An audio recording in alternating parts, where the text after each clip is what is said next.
ಇವಾಗ ಇಲ್ಲೇ ಅಂಗಡಿಗೆ ತರಕಾರಿ ಎಲ್ಲ ತರೋಕ್ಕೆ ಬಂದಿದ್ದೆ.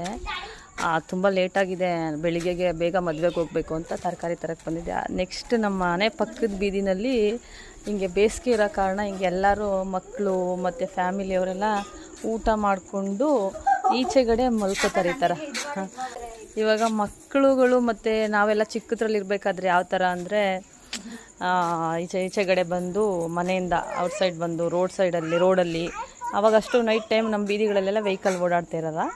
ಆ ಟೈಮಲ್ಲಿ ನಾವು ಬಂದು ಈಚೆಗಡೆ ಚಾಪೆ ಹಾಸ್ಕೊಂಡು ಊಟ ಆದಮೇಲೆ ಸ್ವಲ್ಪ ಹೊತ್ತು ರೆಸ್ಟ್ ಮಾಡಿ ತಂಪಾಗಿ ಗಾಳಿ ಬೀಸುತ್ತೆ ಅಂಥೇಳಿ ಮತ್ತೆ ನಾವು ಮನೆ ಒಳಗಡೆ ಹೋಗಿ ಮಲ್ಕೋತಿದ್ವಿ. ಈ ಥರ ಇವಾಗ ನೋಡಿದೆ, ತುಂಬ ವರ್ಷಗಳಾದಮೇಲೆ ಹಿಂಗೆ ನಮ್ಮ ಪಕ್ಕದ ಬೀದಿಯಲ್ಲಿ ನೋಡ್ತಾ ಇರೋದು. ಇವಾಗ ನಿಮ್ಮ ಊರ ಕಡೆನೇ ಯಾರಾದರೂ ಈ ಥರ ಈಚೆಗಡೆ ಆವಾಗಿನ ಕಾಲದಲ್ಲಿ ಇತ್ತು, ಹಳ್ಳಿ ಕಡೆ ಇದೆ, ಸ್ವಲ್ಪ ಜನ ಈಚೆಗಡೆ ಮಲಗ್ತಾರೆ.